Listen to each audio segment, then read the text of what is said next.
방송에서 제공하는 투자 정보는 투자 판단에 대한 조언입니다. 방송에서 제공하는 주식의 가치, 가격 상승 및 가격 하락에 대해서는 방송사에서 보장하지 않습니다. 이 시각 헤드라인 뉴스입니다. 중국 전국인민대표대회 상무위원회가 오늘 오전 홍콩 국가보안법을 만장일치로 가기로 했습니다. 이에 따라 7월 1일부터 법적 효력이 발휘될 예정입니다. 코로나19 확산 여파로 생산, 설비, 투자, 건설 지표 일제히 하락했습니다. 긴급재난지원금 효과로 소비는 살아나고 있는데 수출과 제조업 부진이 계속되며 경기가 과거 경제 위기 수준으로 얼어붙은 것으로 나타납니다. 중국이 사실상 한한령 해제를 공식화하며 중국 소비지가 급등합니다. 아모레퍼시픽을 비롯해 에이블 CNC, LG생활건강, 호텔신라 등도 강세를 보입니다. 골관절염 유전자 치료제 인보사 케이지 관련 의혹을 받고 있는 이웅열 전 코오롱그룹 회장의 구속 여부가 오늘 결정됩니다. 검찰은 이전 회장이 세포 변경 사실을 알고도 인보사 허가를 받고 이를 통해 부당한 이득을 챙긴 것으로 보고 있습니다. 시청자 여러분 안녕하십니까. 오늘장 내일장 출발하도록 하겠습니다. 코스피 같은 경우에는 전일의 낙폭을 그대로 되돌리고 있는 상황이고요. 코스닥이 되돌린 폭이 그렇게 썩 좋지 못합니다. 어제에 비해서는 코스닥은 좀 덜 올라가고 있는 상황이고요. 정리하자면 미국 쪽에서 또다시 급등이 나왔습니다. 경제 지표가 각국에서 호조를 보였는데 유로존도 괜찮았고요. 미국 쪽의 주택 경기가 살아나고 있다라는 얘기가 나왔고 또 중국 쪽도 나쁘지 않다라는 얘기가 나오면서 일단 미국 증시는 급등을 했습니다. 그리고 우리 증시도 이에 힘을 좀 받으면서 출발을 하는 상황인데 좀 불안불안한 모습을 감출 수가 없는 건 조금 전에 전해드렸다시피 이제 홍콩을 둘러싸고 미국과 중국이 대립각을 세우면서 각각의 법안을 통과시킨 겁니다. 그러다 보니 이 부분이 이제 충돌을 할 수 있다라는 부담감이 시장에서 나오고 있는데 그 부담감이나 코로나19 재확산 우려보다는 오늘은 시장에서는 반등이 조금 더 강하게 나오고 있는 상황입니다. 특히나 중국 관련 소비주들 정말 오랜만에 기지개를 켜주고 있는 상황이어서 관련주를 그동안에 투자하신 분들께서는 조금은 위안이 되지 않을까. 이 정도로 오늘은 시원시원하게 올라가주고 있는 상황입니다. 수급도 나쁘지 않습니다. 기관 외국인 같이 들어와 주고 있는 상황들 보여지고 있고요. 코스닥 같은 경우에도 외국인이 매수에 나서주고 있는 상황입니다. 자, 어떤 부분 봐야 될지 하나하나 만나보시죠. 자, 코스피가 2130선 부근까지 또 올라옵니다. 단숨에 2100선 회복했고요. 2130선 마대지수 때 다시금 올라갑니다. 여기 매물 저항대가 조금 있죠. 2130은. 자, 다음 보도록 하겠습니다. 보시면 한번 올라가다가 휘청, 올라가다가 휘청, 그리고 이번에 시원하게 올라가주고 있는 상황입니다. 1.9%대까지 현재 상승 흐름 가져가고요. 다음 보겠습니다. 기관 외국인의 쌍끌이 매수가 들어옵니다. 개인이 팔고 일단은 어제까지 하락 심하다 강하게 매수했던 개인들이 오늘 일정 물량들을 좀 털어내고 있는 상황입니다. 자, 다음 보면 시총 상위주들입니다. 일제히 올라가죠. 삼성전자와 SK하이닉스 상승폭 괜찮고요. 삼성바이오로직스 쉬어가는 가운데 네이버 오랜만에 또 상승 흐름 괜찮습니다. 셀트리온 30만 원 지키네요. 다음 보도겠습니다. 예, LG화학, 삼성SDI, 카카오, 삼성물산 모두 다 1% 안팎의 상승 흐름 긍정적으로 가져가주고 있고요. 다음 보겠습니다. LG생건 5% 올라가고 있죠. LG생활건강은 사실은 중국 관련 소비주긴 한데 사업이 워낙에 다각화가 돼 있어서 중국 관련해서 어떤 악재가 터지더라도 주가의 하락에는 좀 어느 정도의 하단이 막혀 있는 상황이었는데 반대로 올라갈 때는 좀 적게 5%가 오늘은 중국 관련 소비주 적게 올라가는 겁니다.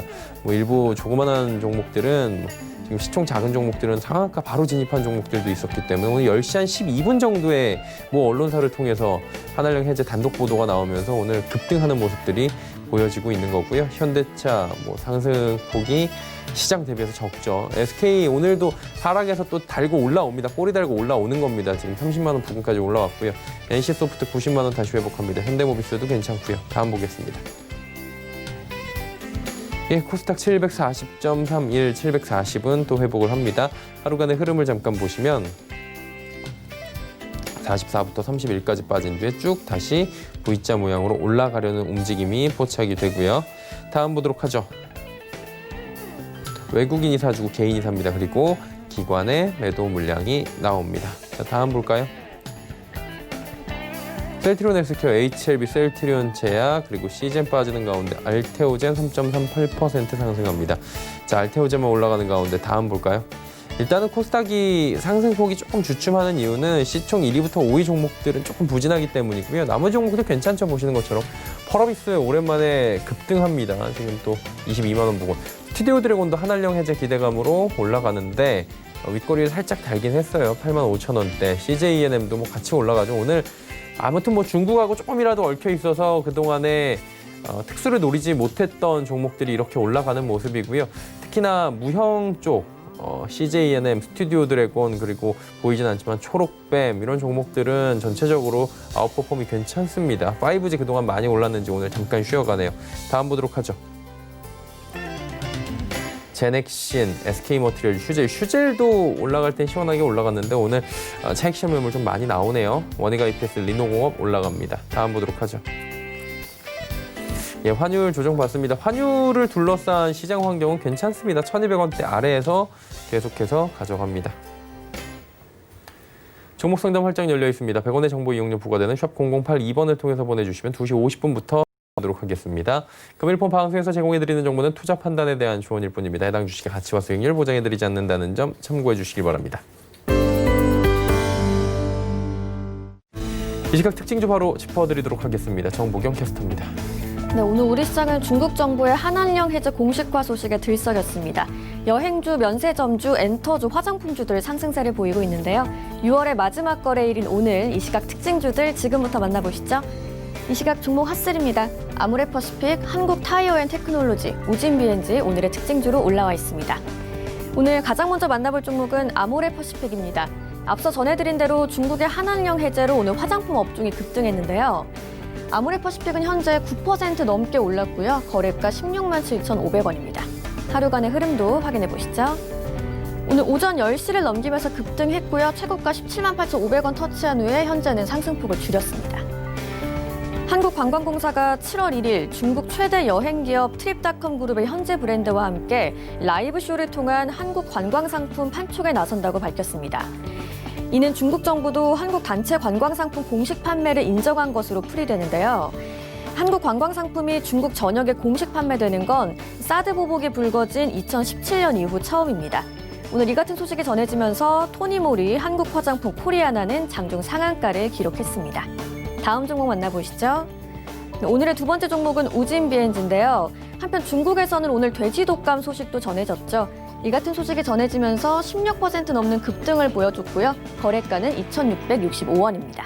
하루간의 흐름도 확인해 보시죠. 오전에 한 차례 큰 폭 오른 후에 다시 급등하면서 현재는 장중 고점 부근에서 조금 내려와 있습니다. 중국에서 팬데믹 가능성이 있는 신종 돼지 독감 바이러스가 발견됐습니다. 최근 발생한 이 G4 바이러스는 돼지에 의해 옮겨지거나 사람이 감염될 수 있는 것으로 알려졌는데요. 이 같은 소식에 국내 동물의약품 기업들이 시장에 관심을 받고 있습니다. 특히 돼지 전염병 관련 소독제 및 백신에 대한 포트폴리오를 구축해온 우진비엔지에 오늘 매수세가 몰리는 모습입니다. 다음 종목 만나보시죠. 오늘의 마지막 특징주는 한국타이어앤테크놀로지입니다. 형제 간 경영권 분쟁 가능성이 불거지고 있는데요. 이 같은 소식에 현재는 4% 넘게 오르면서 거래가 24,750원에 형성돼 있습니다. 하루간의 등락폭도 확인해 보시죠. 오늘 장 초반에 최고가 28,600원 터치한 후에는 상승폭 줄이고 현재 횡보하는 모습입니다. 지난 26일 조양래 한국테크놀로지그룹 회장이 블록딜로 자신이 보유한 그룹 지분을 차남 조현범 사장에게 매각했습니다. 조 사장의 지분이 약 43%로 늘어나면서 그룹 최대 주주로 올라서게 됐는데요. 이번 지분 매각으로 후계 구도가 잡혔다는 분석이 나오고 있습니다. 이에 따라 형제 사이인 조현범 사장과 조현식 부회장 간 경영권 분쟁으로 제2의 한진칼이 되는 것 아니냐는 시장의 전망이 나오고 있습니다. 지금까지 이 시각 특징주 알아봤고요. 오늘의 주요 암호화폐 시세도 확인해 보시죠. 오후 1시 30분을 기준으로 알아보는 오늘의 코인 시세입니다. 가장 먼저 비트코인 살펴보시면 0.53% 오르면서 가격은 1,110만 원대, 이더리움이 1.45% 올랐고요. 27만 7천 원대에 거래되고 있습니다. 다음 코인도 시세 확인해 보시죠. 비트코인 캐시 만나보겠습니다. 1.26% 오르면서 가격은 27만 3천 원대, 에어드란이 30% 넘게 빠졌고요. 가격은 209원입니다. 다음 코인도 시세 만나보시죠. 라이트코인 살펴보겠습니다. 0.26% 오르면서 가격은 5만 원대, 이오스가 0.87% 올랐고요. 2,895원에 거래되고 있습니다. 지금까지 이 시각 특징주와 코인 시세 만나봤습니다. 예, 이 시각 이슈 점검해 보도록 하겠습니다. 팔리즈 투자 리서치 김민수 대표입니다. 안녕하세요. 네, 안녕하십니까. 예, 목표가라는 게 증권사 레포트에는 있습니다. 목표가를 뭐 어떤 경우에는 조금 낮추는 경우도 있고 중립도 있고 올리는 경우가 있는데 요즘에 보니까 뭐 줄줄이 상향을 하고 상향폭도 굉장히 뭐 2배 가까이 높여 잡는 곳들도 생겼는데 어떤 곳들이 상향이 됐는지 왜 상향이 됐는지 이 부분을 좀 짚어주시면 좋을 것 같아요. 네, 최근에 나온 기사나 내용을 보게 되면은 목표가가 빠르게 올라가는 종목들이 많은데, 근데 쉽게 말씀드리면 증권사가 주가가 올라가니까 따라서 후행적으로 하는 경향들도 상당히 많죠. 그러다 보니까 리포트 안에 나와 있는 목표 주가는 솔직히 개인적으로도 그렇게 믿지 않고요. 거기에 너무 초점을 맞추시면서 대응하는 것보다 리포트 내용이 더 중요하지 않을까라는 쪽에 포인트를 맞춰서 보셨으면 좋겠고요. 그러다 보니까 최근에 나온 종목들의 목표가 상향된 종목들의 특징은 대표적으로 첫째가 언택트주죠. 그래서 1분기 실적이 확인됐다. 그런 관점 쪽에서 2, 3분기 그러니까 특히 추가로 실적이 좋아질 것이라는 기대감이고요. 그밖에 친환경차, 수소차 관련된 쪽도 마찬가지겠지만 정책적인 수혜가 크다. 그리고 또 바이오주도 삼바 그리고 셀트리온 이에 따른 여러 가지 개별적인 이슈가 높아지다 보니까 목표가도 올라갔다고 봐야 될 것 같고요. 또 하나가 이제 소부장 관련주죠. 성과가 확인됐다. 이런 관점 쪽에서 계속 목표가가 상향되고 있는데 관련된 종목들의 동향들 몇몇 가지만 보게 되면 먼저 롯데하이마트가 눈에 띕니다. 목표가가 상향됐는데 낙폭이 컸다. 그런 관점 쪽에서 소외됐다. 그런데 일단 계절적 성수기와 함께 2분기의 실적 변화 기대감이 상당히 높다는 쪽이고요. 게다가 주당 순자산이 8만 원대다 보니까 그에 따른 괴리감이 크다라는 쪽에서 포인트가 맞춰지면서 지금 주가가 상승 반전으로 들어오고 있는데 하지만 여기서 중요한 부분들이 구조적으로 롯데하이마트의 실적을 좋게 하기 위해서는 유통업체다 보니까 소비 심리가 좋아서 꾸준하게 가전을 판매를 잘해야 되겠죠. 그런 쪽에는 아직까지 확답을 주지 못한다라고 하게 되면 일단 낙폭 과대를 시도하는 정도까지를 봐야 될 것 같고요. 그러면 아마 한 4만 원대에서 4만 5천 원 정도가 중기적인 저항권이 될 수 있지 않을까 정도 생각해봐야 될 것 같고요. 두 번째로 NHN 한국사회보결제 같은 경우도 전자결제 성장 기대감이 높다라는 사실이죠. 근데 올해 영업이익이 한 400억 정도로 지금 예상을 하고 있는데 한 25% 증가는 작년 대비해서 늘어나는 수준인데 시가총액은 1조 초석대다라고 하게 되면 좀 밸류의 부담이 나오는 시점이죠. 그러다 보니까 실적이 눈높이보다 훨씬 더 좋으느냐라는 부분들이 가장 중요하게 봐야 될 부분들이고 이에 따라서 주가가 변할 가능성이 높기 때문에 이를 체크해야 될 것 같고요. 그밖에 삼성중공업 같은 경우도 최근 들어서 LNG선 수주에 대한 기대감은 높아지면서 이 수주에 따라서 주가가 후행적으로 리포트가의 가격이 올라갔다고 봐야 될 것 같은데 하지만 실질적인 또 수익원으로 자리 잡고 있는 해양 플레이트나 컨테이너선 수주가 없죠. 그런 관점에서 봤을 땐 일단 이 부분만 보고 대응하기는 조금 힘들다라는 점들도 같이 체크하셨으면 좋겠습니다. 그리고 이제 뭐 전 세계적으로 좀 코로나 확진자는 줄지 않고 있는 상황인 건 맞습니다. 증시는 잘 달리고 있지만요. 미국 쪽은 지금 경제 빨간불 들어온다 이런 얘기 또 나오고 있는 상황인데 인프라 투자 확대 필요성이 또 다시금 또 제기될 수밖에 없고요. 이에 따른 수혜지들이 또 나올 텐데 그 부분을 짚어주시면 좋을 것 같아요. 네, 아마 이제 인프라 투자 관련된 쪽에 대해서 이제 아직 의회에 대해서 설왕설래가 돼가고 있는 관점 쪽에서 조만간 어느 정도 확정되지 않을까라는 관점이고요. 특히 노무라 종합연구소에 따르면 미국이 1조 달러 인프라 투자를 하게 되면 GDP 4.7%포인트를 끌어올릴 수 있다라고 얘기를 하다 보니까 이 기사를 트럼프 대통령이 제일 좋아하겠죠. 그런 관점 쪽으로 보게 되면 특히 이제 미국의 실업률을 관련된 흐름들도 완전 고용까지 들어갔다가 지금 한 15%대 이상까지 실업률이 들어가게 되면 당연히 뭔가 액션을 취해서 실업률을 끌어내리는 방안이 필요하겠죠. 그런데 가장 효과적이고 직접적인 영향을 끼치는 쪽이 SOC 투자 관련된 인프라 투자다라고 하다 보니까 당연히 어떤 카드를 만지작거릴 수밖에 없는 상황들이고요.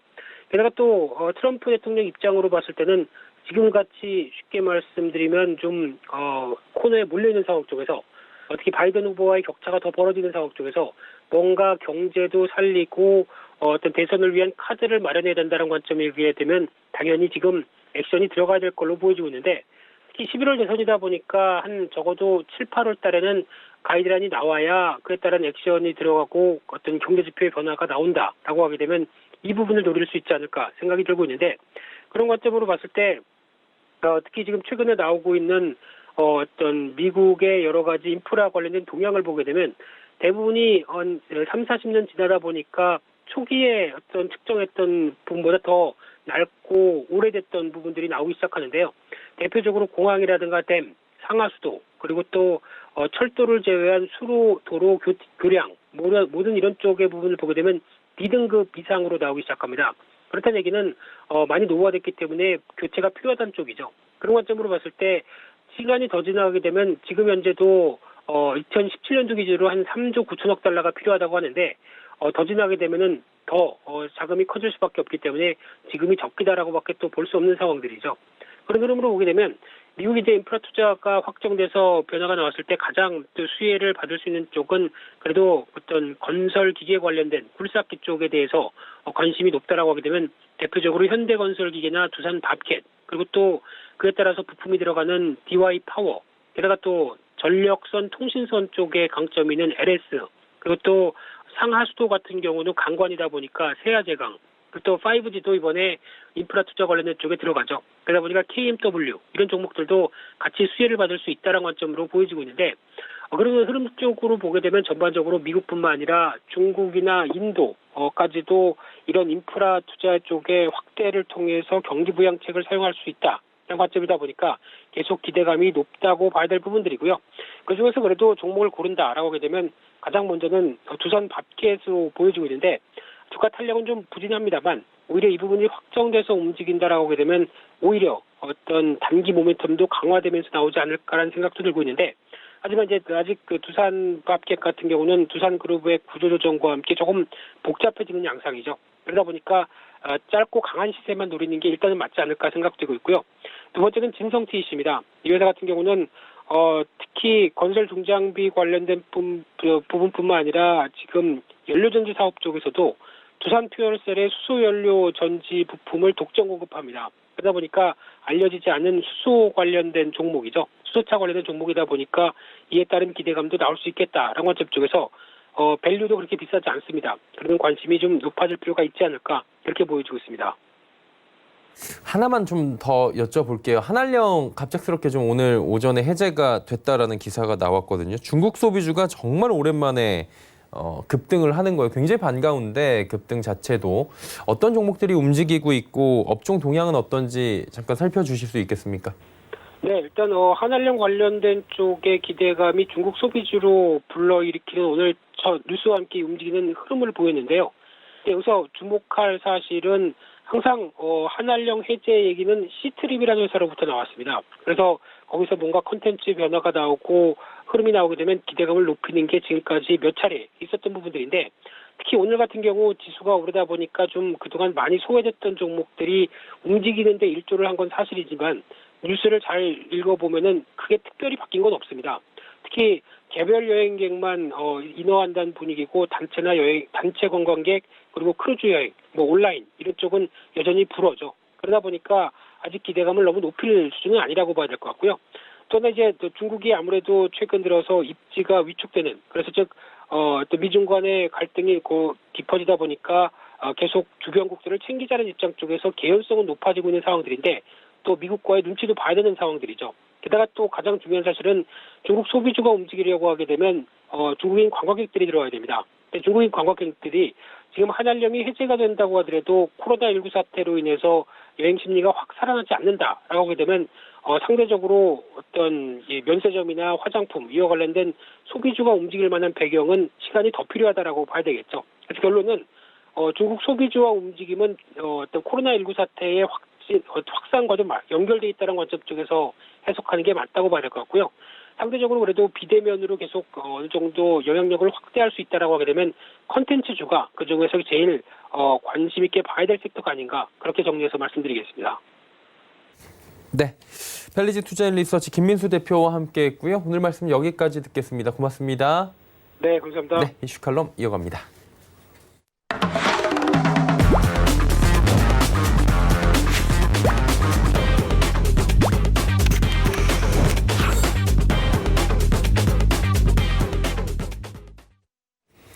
이슈칼럼 시간입니다. 미중산업경제연구소 조영찬 소장 함께합니다. 소장님 안녕하세요. 예, 안녕하십니까. 예, 한알령 얘기를 조금 전에 살짝 하긴 했는데 조금 더 구체적으로 한번 여쭤보도록 하겠습니다. 오늘 10시 좀 넘어서 이 소식이 들려왔고요. 한알령 공식적으로 뭐 해제됐다 이런 소식들이 지금 들려오고 있습니다. 일단 뭐 관광상품 판촉에 나타난다고 하는데 중국의 의도도 있을 것 같아요. 지금 이 시점에 한알령을 해제하는 어떤 겁니까? 네, 홍콩과 관련해서 국가안전법이 통과됐고요. 네. 또 미국의 홍콩에 대한 특혜 조치 일부가 철폐가 내려진 날 공교롭게 우리의 그 여행 상품에 대한 광고뿐만 아니라 단체 관광 상품 판매가 공식적으로 이루어졌는데요. 이는 그 중국의 전형적인 EEZ 전략입니다. 여전히 전세기 직항로라든지 크루즈선 입항, 한류 TV 방송 프로그램은 전혀 해제가 허용이 되지 않는 상황인데요. 어제까지는 미국이 동맹이라든지 우방국을 한데 묶어서 대중국 봉쇄 전략을 하고 있는 사이에 한국에 대해서는 참여하지 말라고 미운 자식 떡 하나 더 주는 전략이 아닌가 보여지는데요. 이제 앞으로 이거와 관련해서는 장밋빛 전방을 해서는 안 되지 않을까 보여집니다. 아무래도 미중 관계의 영향에 따라서 한국과 관련된 제재 조치가 더 강화될 수가 있고요. 또한 미국의 견제 차원에서 한편으로는 이런 제재를 해제하겠지만 군사적이나 외교적 그리고 다른 경제적 압박 강도를 또 높일 수가 있기 때문에 이런 부분에서는 앞으로 미중 간의 갈등이 가장 최고조에 달하는 4, 5년 동안에는 한국과 관련된 제재 해제라든지 경제 문제는 미중 간에 의해서 결정이 된다는 측면에서는 너무 낙관적으로 보실 필요는 없을 거로 보여집니다. 예, 비슷한 이야기를 해주셨고요. 무조건적으로 이게 긍정적으로 볼 필요는 없겠다. 경계감도 조금은 드러내 주셨습니다. 홍콩부 한번 말씀해 주셨으니까 바로 여쭤보도록 하겠습니다. 지금 미중 간의 갈등이 다시 격화될 조짐을 보이고 있는 거죠. 미국이 특별 대우를 박탈했는데 이 근거가 있을 거 아니에요? 어떤 근거로 박탈한 겁니까? 네, 미국 같은 경우는 홍콩 정책법에 따라서 관세나 투자, 무역, 비자, 발급 쪽에서는 중국 본토와는 달리 홍콩에는 특별주의를 보장해왔는데요. 이번에 박탈 근거는 아무래도 홍콩에 보장된 고도의 자치권 또 일국 양제 원칙이 훼손이 됐기 때문에 그렇습니다. 1차 제재 조치에는 홍콩에 대한 국방물자 수출을 중단시키고요. 첨단 제품에 대한 접근도 제한하는 조치가 내려졌는데요. 미국산 상업용 제품 중에는 선박용 가스 터빈과 관련된 부품이라든지 디젤 엔진 그리고 통신과 관련된 디지털 장비 쪽의 부품들이 많이 수출이 되는데 아예 이제 홍콩 쪽에도 수출을 하지 못하도록 했고요. 이제 앞으로는 미국의 동맹국뿐만 아니라 우방국들도 미국과 같은 보조를 맞춰달라고 요구를 해오고 있기 때문에 앞으로 중국에 대한 전방위적 압박은 더 한층 진행이 되지 않을까 보여집니다. 미국 같은 경우에는 제재가 이번에 그치지 않을 것이다라고 추가 제재에 대해서도 언급을 한 것 같습니다. 어떤 제재가 나올까요? 네, 당장 미국 상원 같은 경우는 지난 25일 날 홍콩 자치법안을 가결시켰는데요. 아직은 하원을 통과하지 못했고요. 대통령 서명도 지금 남아있는 상황입니다. 하지만 워싱턴 쪽 분위기로는 대중국 강경론이 대세이기 때문에 곧 통과가 될 것으로 보여지는데요. 이렇게 되면은 홍콩법을 제정했던 당사자 또한 홍콩의 시 진학 경찰에 대한 제재 조치가 내려지게 됩니다. 비자도 거부가 되고요. 미국 내 금융자산과 관련된 제재가 포함이 됩니다.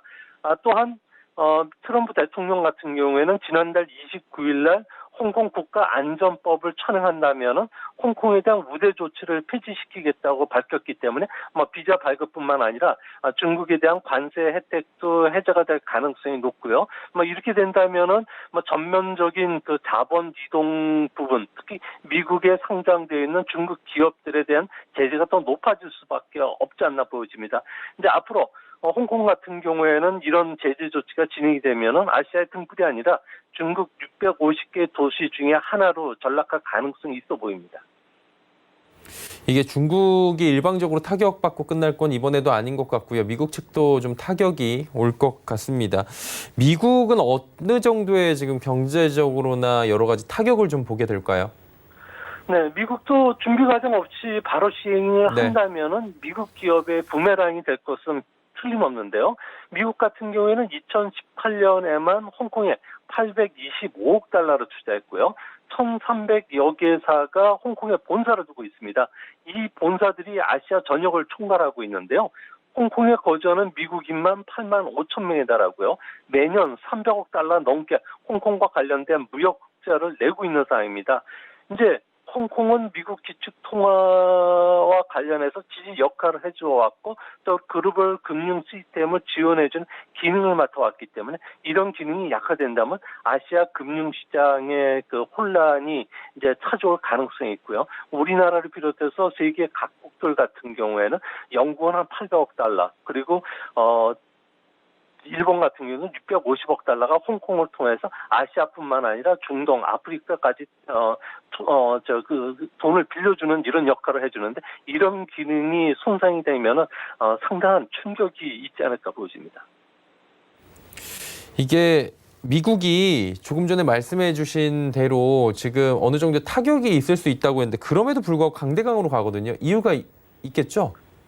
네, 트럼프 행정부는 5월 말에 의회에 제출한 대중국 정책 보고서를 보면요. 중국이 미국 주도의 국제 질서를 근본적으로 바꾸려 하고 있기 때문에 중국과의 전면 대결을 하겠다고 분명히 밝혔습니다. 여기에 백악관 국가 보좌관 같은 경우에도 6월 24일 날 중국을 대하는 미국의 소극적이고 순진한 나날은 이제 끝났다고 분명히 밝혔고요. 트럼프 행정부는 더 이상 중국 문제를 순진하게 접근하지 않을 것이며 미국의 공격 대상은 중국인이 아니라 중국 공산당이라고 분명히 했기 때문에 경제적, 가치적 그리고 안전 보장 측면에서 미국에 도전하는 중국 공산당 지도부들을 적이라고 규정했습니다. 앞으로 동맹국과 함께 힘에 의한 평화를 지키겠다고 원칙을 했기 때문에 앞으로 대중국과 관련된 경제, 금융 그리고 외환시장뿐만 아니라 군사적 압박도 한층 가속화될 가능성이 크고요. 이거와 맞물려서 전 세계가 대중국 책임론 그리고 배상론까지 이야기가 되고 있는 상태이기 때문에 미국뿐만 아니라 서방도 함께 중국에 맞부딪히는 이런 강대강 국면이 당분간 펼쳐지지 않을까 보여집니다. 그러니까 중국을 적으로 이제 규정을 짓는 거잖아요. 그러다 보면 이제 적국에 대해서 여러 가지 여론이 안 좋아질 거고요. 분쟁이 더 심화될 텐데 이로 인해서 향후에 파장이 또 예상이 됩니다. 어떤 부분을 저희가 예상해 볼 수 있나요? 네, 홍콩에 대한 불확실성이 커진다면은 아무래도 사람이라든지 돈은 불확실성을 싫어하기 때문에 국제금융센터나 중개무역항으로 해서 홍콩 주인은 싱가포르나 대만 쪽으로 빠르게 이동할 수밖에 없어 보입니다. 특히 부유층들의 많은 자금들이 빠져나오고요. 헤지펀드들의 자금이 홍콩에서 이탈한다면은 부동산 가격이 제일 먼저 폭락할 수밖에 없고요. 여기에 따른 금융기관의 철수까지 이어진다면은 결국 홍콩 달러는 커런시 보드 그러니까 미 달러에 고정되어 있던 환율 시스템을 더 이상 유지시킬 수 없다는 겁니다. 이렇게 되면은 중국 같은 경우는 외자 유치라든지 기술 도입은 70%가 홍콩을 경유해서 들어왔기 때문에 이런 파이프라인 기능이 작동이 되지 않는다면은 중국의 꿈 우주굴기, 중국 제주 2025 같은 경우는 악영향을 받게 되고요. 중국은 당연히 노태통 시대보다 더 쇄국의 길로 걸어 들어갈 가능성이 크다는 점에서는 미국 동맹국에게 중국은 자신의 힘을 보여주기 위해서 한국이라든지 일본, 대만 쪽에 군사적 압력뿐만 아니라 무역 제재 카드를 언제든 꺼낼 수 있다는 측면에서 중국이 주는 달콤한 한한령 해제라는 그 사탕보다는 앞으로 꺼내들 칼날이 더 무섭지 않나 이렇게 보여집니다. 중국 같은 경우에는 지금 마찬가지로 큰 타격이 자국에 올 것을 알면서도 강대강으로 가고 있거든요. 지금 오늘 홍콩보안법 제정을 강행하는 것 같아요. 내일부터 발효가 되는 것 같은데 이 중국의 이유도 있겠죠? 네, 전인대가 새로운 법을 통과시키려면은 3회 이상 심의와 수정, 협의 과정을 거친 게 지금까지 관례였는데요. 지난 18일 날 1차 심의를 한 뒤 불과 13일 만에 속정속결로 오늘 10시에 법안을 처리시켰습니다. 7월 1일 홍콩 반환 23주년까지 아무래도 중국은 행정이나 입법, 사법을 확실히 장악하겠다는 의도가 드러났는데요. 아무래도 이렇게 서두르는 것은 9월 6일 날 홍콩 입법위의 선거를 앞두고서 민주파를 제압하기 위해서입니다. 현재 여론조사에서는 범민주파가 과반수를 확보할 가능성이 높아지는데요. 이렇게 되면 중국 정부가 손 놓고 있다면 홍콩 통치는 더 어려워진다는 겁니다. 홍콩 입법회의 선거에 나설 이 후보 등록이 7월 18일인데요. 7월 1일부터 시행이 되면은 아무래도 민주파 후보들의 등록을 막을 수가 있게 됩니다. 민주파들 같은 경우에는 아무래도 국가 안전을 위협하는 4개의 행위로 구속시키거나 출마를 좌절시킬 수가 있는데요. 이 4개의 행위라는 것은 중국으로부터 이탈을 목표하는 분리 독립행위, 그리고 중앙정부 권위나 권력을 약화시키려는 반정부 행위, 그리고 타인에게 폭력이나 협박을 강화하는 테러 행위, 또 외세와 결탁하는 행위에 대해서는 최고 무기징역형에 내려지게 된다고 합니다. 아무래도 민주파 출마가 어렵게 되고요. 이 때문에 민주주의는 아무래도 홍콩에서 쇠퇴하면서 홍콩도 조만간에 마카오의 길을 걷지 않을까 보여집니다. 마카오 말씀해 주셨는데 이제 홍콩 보안법이 당장 내일이에요. 7월 1일부터 시행이 되는 것 같은데 홍콩 민주주의 막 내리는 겁니까? 네, 홍콩과 관련된 국가안전법은 홍콩의 법률보다 우선합니다. 표현의 집회의 자유가 제한받게 되고요. 공산당 독재 반대라든지 민주화 요구도 물론 불법이 됩니다. 또한 홍콩 통제를 강화하기 위해서 중국 정보기관이라고 할 수 있는 안전부, 비밀경찰이라는 공안부가 이제 홍콩 특별행정군의 정식 기구로 간판을 들게 됐는데요. 홍콩에서는 외국 국적의 판사들이 여전히 많습니다. 사법의 독립이 그래서 담보되어 왔는데요. 이제 새로운 법이 통과되면서 국가안전위원회가 만들어지게 됩니다. 이렇게 되면 안전법 사건 심리를 홍콩 정부가 중국의 지명하는 사람들을 임명하게 되는데요. 이렇게 되면 외국 국적의 판사가 배제가 되고요. 어용 판사가 늘어나게 됩니다. 이렇게 되면 위구르나 티벳처럼 홍콩 독립을 주장하면 국가 분열행위, 또 시위만 하더라도 공산당 정복행위라는 오명을 뒤집어 씌워서 종신형을 언도받을 수가 있게 되고요. 이뿐만 아니라 모든 초등, 고등학교 그리고 대학교까지 공산당 사상과 체제 교육을 의무적으로 받게 되고 학점을 이수하지 않으면 아무래도 졸업을 하지 못하는 최악의 국면까지 갈 가능성이 있습니다. 이게 중국 반응을 조금 더 봐야 되는 게 이게 우리 문제인데 왜 미국이 내정 간섭하느냐, 너희들이 뭔데 그럴 권리가 없다, 이런 지금 주장인 거잖아요. 중국이 그러다 보니까 이제 보복 카드를 꺼내지 않을까 시장에서 이렇게 예측을 하고 있는데 어떤 보복 카드가 나올까요? 네, 지난 18일 마이크 폼페이오 국무장관 그리고 양제스 정치국원이 하와이에서 회담을 가졌는데요.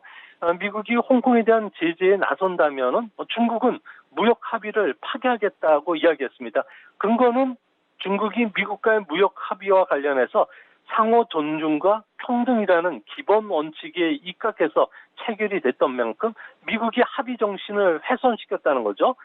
중국도 1차 무역 합의를 먼저 파기시키고 2차 무역 합의도 무기한 중단시켜서 트럼프의 대선과 관련해서 압박 카드를 꺼내겠다는 건데요. 여기에 그치지 않고 미국산 농축산물과 관련된 수입도 중단시키고요. 보잉기 주문 취소뿐만 아니라 위엔화 환율도 절하시켜서 미국을 좀 당혹해 할 가능성이 있고요. 또 미국이 수입하는 중국산 IT와 관련된 부품이나 소재에 대해서도 수출을 중단시키는 문제, 또 중국인들에 대한 관광 송출 중단과 같은 여러 가지 조치들을 이제 하나하나 꺼낼 것이고요. 이런 거 꺼낼 때마다 미국도 맞대응할 것으로 보여진다는 점에서 앞으로 7월달 이후의 불확실성은 주식시장도 안갯빛으로 만들 가능성이 크지 않나 이렇게 생각이 됩니다. 그리고 이제 미국 대선이 넉 달도 남지 않은 상황입니다. 트럼프 대통령이 강경하게 대응하지 못할 것이다, 이런 생각을 중국 내부에서 좀 할 것 같은데 이게 어때요? 중국만의 생각으로 끝날까요? 아니면 외부에서도 좀 이렇게 받아들일까요? 네, 트럼프 같은 경우에는 대선에서 열세를 만회하기 위해서 일생의 기사회생과 관련된 원인을 중국이 제공해줬다고 아주 반기고 있는데요. 아무래도 트럼프 같은 경우에는 코로나 감염 확대, 경제 침체를 모두 이제 중국에 떠넘기기를 할 수가 있고요. 중국에 대한 강한 기치를 더 높게 들수록 아무래도 전시 대통령으로서의 위상이 더 강화될 수가 있습니다. 이렇게 될 것을 대비해서 미중 간의 무역 합의와 관련해서 미국이 먼저 합의를 파기시키겠다. 그리고 홍콩 특별주의도 박탈을 해서 홍콩을 흔들 수가 있고요. 중국으로부터 수입품에 대한 새로운 추가 관세를 부과하면서 앞으로 더 많은 것을 양보하지 않으면은 미국은 더 강경하게 나가겠다고 이야기할 것입니다. 미국인들의 66%는 중국에 대해서 아주 강한 반감을 갖고 있는데요. 중국 때리기로 할수록 아무래도 무당파층의 지지율이 올라가기 때문에 트럼프 입장에서는 앞으로 환율 조작국 지정뿐만 아니라 하나의 중국 원칙을 훼손하는 작업, 또 남중국해에서 군사적 훈련을 강화시키는 것, 중국이 종교적 박해뿐만 아니라 코로나로 인한 손해배상 요구, 또 티벳이나 위구르의 인권 문제까지도 사사건건 꺼내들면서 중국 때리기를 이제 본격화할 가능성이 높아 보입니다. 미국 같은 경우에는 중국 제품에 관세 부과하고 화웨이 배제하는데도 지금 이러한 무역에서 나오는 적자가 줄지가 않고 있어요. 근본적인 해결책은 없는 겁니까? 아무래도 중국 같은 경우에는 5G를 중심으로 해서 첨단 산업에 왕성한 투자를 하고 있고요. 이거와 관련해서 미국이 4차 산업혁명, 디지털 혁명으로 들어가면 첨단 제품을 계속 수입을 해야 되는데 미국 같은 경우에 이런 투자와 관련해서는 늘 소극적이라는 겁니다.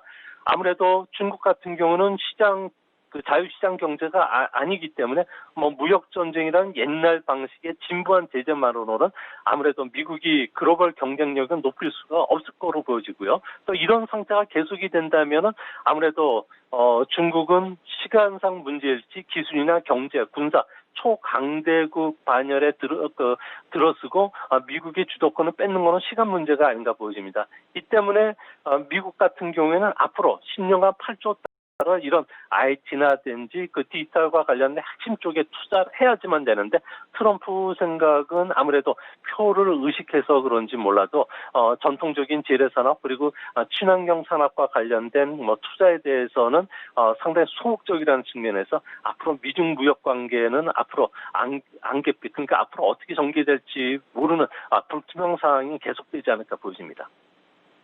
예, 이제 중국 현재 카드를 미국은 꺼내야 될 것 같은데 여러 가지를 지금까지 썼어요. 관세, 환율 조작국. 그렇다면 앞으로는 어떤 카드를 좀 꺼내들까요? 네, 지적재산권 도용과 관련해서는 아무래도 징벌적 관세 부과를 시킬 것으로 보여지고요. 5G와 AI 분야에서는 중국이 불공정한 도전을 배제시키는 정책과 관련해서 좀 더 강화된 정책을 쓰지 않을까 보여집니다. 이 때문에 이런 강한 정책을 쓰기 위해서는 군사력 증강도 필요하겠고요. 우주에서의 군비 증강도 함께 일어나야 되겠고요. 또 인도 태평양 지역의 동맹국들의 연대를 강화시키는 방안을 추진하기 때문에 우리나라도 중간적인 입장 그리고 제3의 길을 걷는다는 것은 사실상 안보를 미국에 의존하고 전체 수출의 대부분을 미국에 수출해서 이익을 벌은 우리나라 기업 입장에서는 상당히 어려운 상황이 되지 않을까 보여집니다. 특히 8월 13일부터는 미국은 국방권한법 887조가 발동이 되는데요. 화웨이를 비롯해서 20여 개 중국 하이텍 기업뿐만 아니라 앞으로 더 많은 중국과의 기업과 거래하는 미국 기업들, 정부 같은 경우에는 거래가 금지가 됩니다. 하이크 비전과 관련된 감시 장비와 관련해서 쓰지 않았다는 것도 증명해야 되겠고요. 이 때문에 앞으로 미국 같은 경우에는 중국에 대해서 미국 기업들의 중국 사업 철수와 같은 명령도 내릴 가능성이 크다는 점에서 상당히 좀 미중 관계는 앞으로 벼랑 끝까지 서로가 가는 전략을 쓰는 것은 아닌가 조심스럽게 우려하는 상황입니다. 예, 오늘 말씀 여기까지 듣도록 하겠습니다. 고맙습니다. 네, 감사합니다. 미중산업경제연구소 조용찬 소장과 함께했고요. 종목 이야기 바로 출발합니다.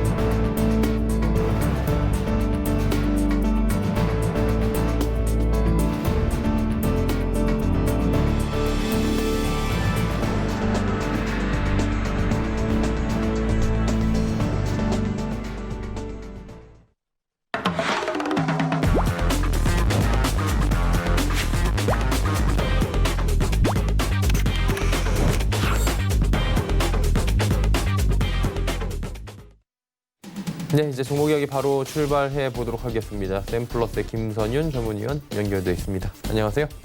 네, 반갑습니다. 예, 종목이 오늘은 뭐 전체적으로는 지수가 잘 가니까 괜찮은 것 같아요. 어떤 종목들 또 오늘 말씀을 해주실지 기대가 되는데 하나하나 들어볼까요?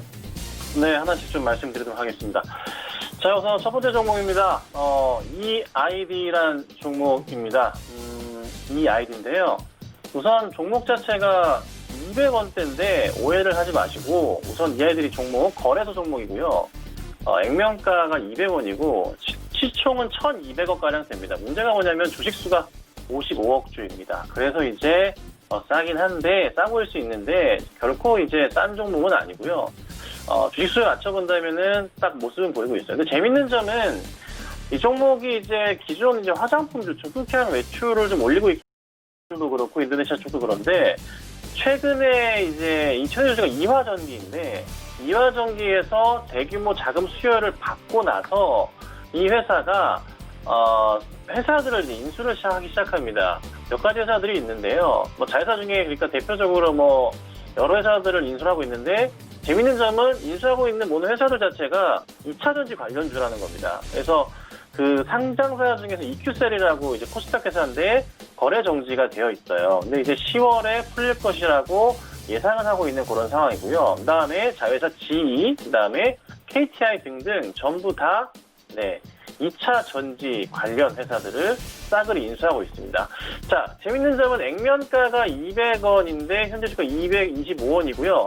기업의 실적 포인트를 좀 설명을 드려보자면 굉장히 눈에 띕니다. 자, 작년에 연결입니다. 작년까지 해서 매출이 1,400억대였습니다. 1,410억 했는데요. 영업이익이 15억이었고요. 근데 올해 1분기가 매출이 600억이고요. 영업이익이 46억입니다. 1분기 만에. 그래서 엄청나게 큰 폭의 성장성을 보일 것이라고 현재 예측이 되고 있고 올해 만약에 잘 터져준다면 2차 전지 쪽으로 조금 잘 가준다면 아마 이화전기에서 이 아이디를 굉장히 이뻐하지 않을까. 정말 큰 폭의 성장과 더불어서 매출 2천억 원대에서 만들어준다면 시총 자체가 훨씬 더 커질 것이고요. 주가 수준 자체도 상당히 많이 조금 급등할 것으로 판단이 됩니다. 재밌는 점 이겁니다. 이화전기 쪽에서 EID 쪽에 대규모의 유증 및 시비 발행을 했습니다. 200원대 초반에 발행했고요. 올해 연말에 대규모로 나온다 보시면 되는데 이 물량 자체가 최저주주 물량이기 때문에 시장에 나올 가능성이 희박합니다. 오히려 끌고 갈 가능성이 높다. 포인트는 이겁니다. 실적이 원체 좋고 액면가 200원인데 226원이다. 동전주는 아닙니다. 주식 많아서 그렇다는 거. 코스피입니다. 자, 목표가는 짧게 250원 보고요. 손절가는 216원 보고 짧게 대응하도록 하겠습니다. 자, 그 다음 종목입니다. 지누스라는 종목인데요. 자, 이 종목 시총 굉장히 큰 종목입니다. 시가총액 1조 1000억 정도 되는 회사이고 매트리스, 침대, 매트리스 만드는 회사예요. 전문 기업으로서 어디요? 네, 월마트에 납품, 공급을 하고 있습니다. 그리고 아마존에서 베스트셀러 가구 업체로 인식이 되어 있는 회사입니다. 굉장히 좀 좋은 회사입니다. 실적도 꾸준하게 성장 중이고 매출 포인트 꾸준하게 올라갑니다. 다만 이제 이 회사가 코로나 이슈를 좀 받고 나서 주가 수준이 아직 회복을 하지 못했습니다. 그리고 코로나 이슈로 인한 소비 침체에 대한 부분에 영향을 받았죠. 하지만 그에 대한 포인트가 좀 기울이지 않을까, 충분하게 성장성을 보일 수 있지 않을까. 북미 지역의 온라인 매트릭스의 점유율은 27% 정도 되는 회사로 굉장히 규모가 큰 회사입니다. 그래서 이 회사는 짧게 보진 마시고요. 좀 중장기적 관점으로 대응하시면 좋을 것 같은데요. 주가 수준 상당히 조금 약간 횡보 중입니다. 작년 10월에 상장을 해서 잘 커가고 있는 회사고 코로나 이슈로 재미를 못 봤습니다. 하지만 이번에는 좋은 모습을 보이면서 상승할 수 있지 않을까라는 기대감이 크네요. 그래서 현재 한 82,200원 수준인데요. 목표가를 한 85,000원 정도 잡고 짧게 대응하시고요. 손절가는 한 78,000원 정도 보시면 될 것 같아요. 자, 마지막 종목입니다. 한국 알콜입니다. 많이 이슈가 됐던 종목인데요. 주가 수준도 굉장히 좀 좋은 것 같습니다. 왜냐하면 코로나 이슈로 오히려 수혜가 되는 종목이거든요. 쉽게 종목 자체가 꺼지지 않고 조정받더라도 바로바로 반등이 나오고 있는 모습이에요. 그러니까 코로나19 손소독제 원료 그냥 한국 알코올입니다. 이름만 들어도 뭐 하는 회사인지 알 수 있을 정도로 쉬운 회사고 1분기에 이어서 2분기 실적도 굉장히 긍정적으로 나올 것으로 기대가 커요. 그리고 회사가 원칙 튼튼해서 매년 현금 배당을요 50원에서 100원씩 꾸준하게 해오고 있습니다. 그러니까 가치주로서 또 굉장히 좀 인기가 있는 종목이기도 해요. 그러니까 꾸준하게 가지고 가도 장기로 가져가도 배당 수익을 늘릴 수 있는 그런 회사인 것 같고요. 또 하나 재밌는 점은 기업들이 힘들면은 자금 조달을 받게 돼 있는데 이 종목은 뭐 증자 및 사채 발행이 전혀 없습니다. 그러니까 오버행 이슈 자체가 없다. 그냥 꾸준하게 기업은 성장할 뿐 회사에 또 현금이 원체 많기 때문에 좋은 모습을 보이고 있다. 이렇게 보시면 될 것 같아요. 자, 그래서 이 종목은 지금 현재 좀 하락 포인트가 오늘 시장 대비해서 안 좋긴 하지만 그래도 성장 가능성이 큽니다. 그래서 매수가는 현재 15,100원인데 가능한 한 싸게 매수를 잡으시면 좋을 것 같고요. 목표가는 한 16,500원 정도 보시고 손절가는 14,500원 짧게 보시면서 대응하시면 굉장히 좀 양호한 종목이 되지 않을까 이렇게 좀 말씀드리겠습니다. 네, 한국 알코올까지 세 종목 들어봤습니다. 지난 시간에 아이센스 말씀해 주셨는데 결과 어땠습니까? 네, 아이센스가 이제 흐름이 처음에 좋다가 조정이 좀 나왔어요, 이틀 동안. 그런데 오늘 시장 좀 급등 나오면서 말씀드렸던 그 포인트에 다시 또 도달한 모습인데요. 저는 충분하게 추가적인 상승 가능하다 판단이기 때문에 지금 현재 조정은 단기 그냥 조정일 뿐이다. 너무 큰 걱정 없이 보유하면 좋겠다 말씀드리고 이번 주에 단기 접근 종목으로 보자면 저는 좀 굵직한 종목으로 해서 지누스를 말씀드릴까 합니다. 지누스 편하게 대응할 수 있는 종목이니까요. 마음 편하게 대응하시고 매수도 쉽고 매도도 쉬운 종목이라는 거 참고하시고 대응하시면 좋겠습니다. 지누스를 이번 주 추천 종목으로 짚어주셨습니다. 오늘 말씀 여기까지 듣도록 하겠습니다. 고맙습니다. 네. 금일폰 방송에서 제공해드린 정보는 투자 판단에 대한 조언이었습니다. 해당 주식의 가치와 수익률 보장해드리지 않는다는 점 참고해 주시길 바랍니다. 저희가 준비한 소식은 여기까지입니다. 잠시 뒤에는 마감임박 60분의 승부 바로 이어집니다. 함께해 주시기 바랍니다. 고맙습니다.